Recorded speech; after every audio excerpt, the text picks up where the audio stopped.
I traveled from one end to the other, all across this sun-drenched land. Been through airports and train stations, hoping just to hold your hand. I was lonely, ever lonely, I thought I... Hello everyone, it's autumn and you know what that means. That means Halloween's almost here. And so today I'm going to be making a candy corn hat. And my friends at allfreecrochet.com are going to help you celebrate your Halloween with great creative crochet projects. For this project I'm using worsted weight yarn in orange and yellow and white. And if you don't remember what candy corn looks like, there's lots of clip art on the internet where you can look at it, or just go to your store and get some. I like to design all kinds of arts and crafts. My name is Fayme Harper and I have an Etsy shop called Pable Wiggins, so I hope you get a chance to go look at the other things I've made. I crochet, but I also knit, paint, do mixed media, make gourd art, and all kinds of things, so hope you look at all my videos. For this project you also need a size H crochet hook, a ruler, and some scissors. This requires you to know a few things. You need to know how to make a slip knot, and that's a slip knot.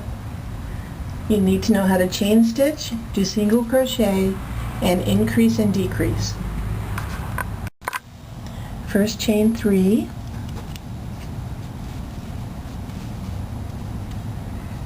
and then do a slip stitch to make a little tiny circle. This hat is basically cone shaped, although it's a shrug hat, shrug cap, or a bag cap if you will. It starts out like a cone. So now I'm going to chain 1, and then I'm going to do 2 single crochets in each stitch.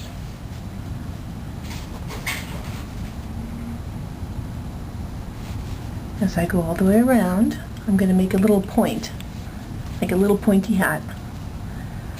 You might want to also use a stitch marker or a safety pin to keep track of your rounds. I don't usually need them, but since you're just learning, maybe it will help you keep track of where you're at. Here's one I already started, so you can see what this is going to look like. So basically you keep adding, every 6 or 8 stitches, throw in an increase so it starts making a cone shape. As you can see, it's starting to make a little cone. So I'm just doing a spiral all the way around the hat, and every now and then I do an increase, like right here. 2 single crochets in 1 stitch, that's the increase. Just keep going around. And if you're clever, you'll catch all your loose ends as you go, so you don't have to sew them in later. It'll save you time. So you're going to go about as big as a finger puppet. And here's, let's see, I can measure it for you. Hang on a second. This one is about 2.5 inches long before I change to orange. Okay? Now what I'm hoping to teach you is how to eyeball what you're making and decide when you need to flare out a little more, and that way you don't have the tedium of reading those complicated directions that tell you do 10, increase 1, do 25, increase 1.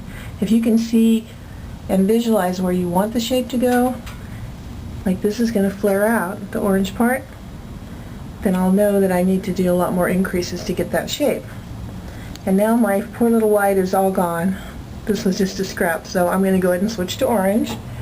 You can make your white piece a little bit longer if you want. If you look at the candy corn from the store, it varies too. So, make it to suit you. Okay, do a color change to orange. Now on the row I do the color change, I won't do any increases because I'm trying to cover the ends and that's enough work. So, we're going to go around. So keep going until your orange looks like this.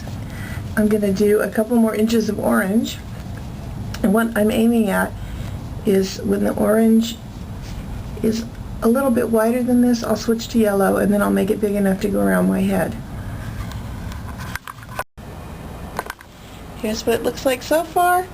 It's about big enough to go over the crown of my head, so I think I'm going to start with the yellow now.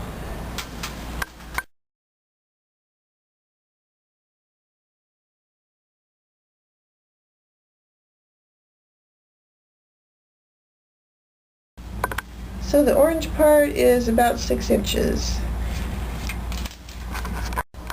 The crown of my head is 23 inches, and I believe the average hat size for an adult is 22 inches. So if you're in that ballpark, it should fit whoever you're making it for.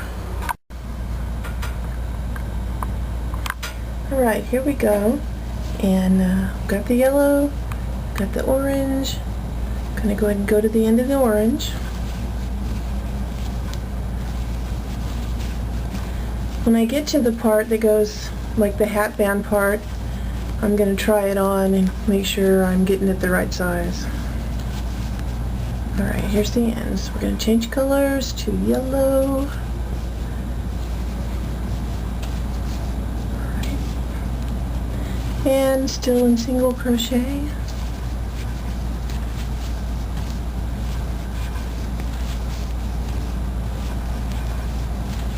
There, it's looking like candy corn more already.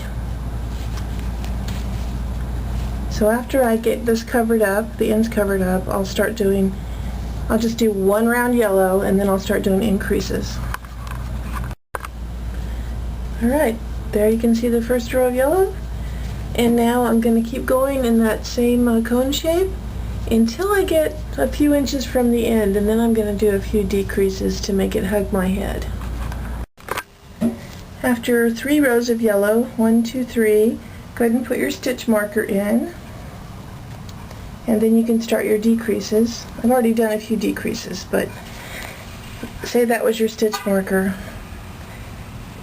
This right here is actually starting to be too big for my head, so I need to pull it in for the headband, the part that sits on the crown of my head. After I did 3 rows of yellow, I put in a stitch marker, like so.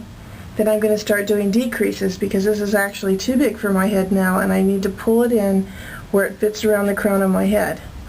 So from your marker, you're going to single crochet 10. Let's say that's 10 right there. Then I'm going to do a decrease, then single crochet 10, then do a decrease, and just repeat that around for 1 row until you get back to your marker. That will start to bring it in.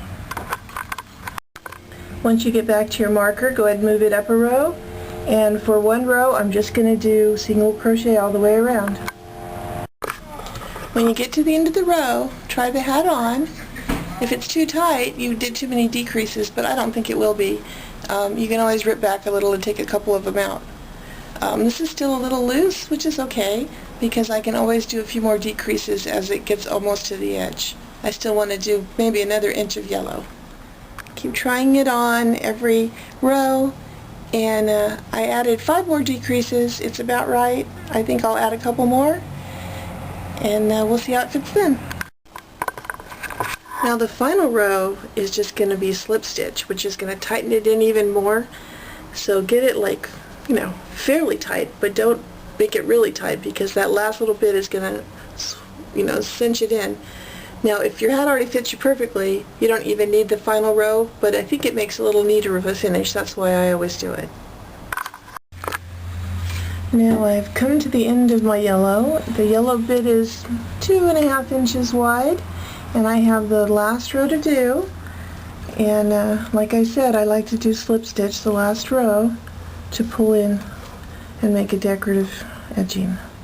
So slip stitch, slip stitch. You can put your marker here if you want, but I find when I get back to it I can't get my hook in there, and that's when I know I'm at the end. And so just do this all the way around. See how that makes a little more of a pretty edge than it does over here? Almost done. When you get back to the beginning, pull that in through, cut off the excess,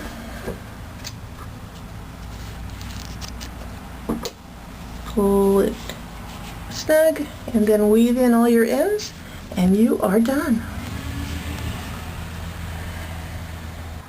Well, there you have it. A candy corn hat. Or you can always wear it this way if you want. But I like it back. Happy Halloween. Toodles. I traveled from one end to the other, all across this undrenched land. Been through airports and train stations, hoping just to hold your hand. I was lonely, ever lonely. I thought I heard you walking past my door.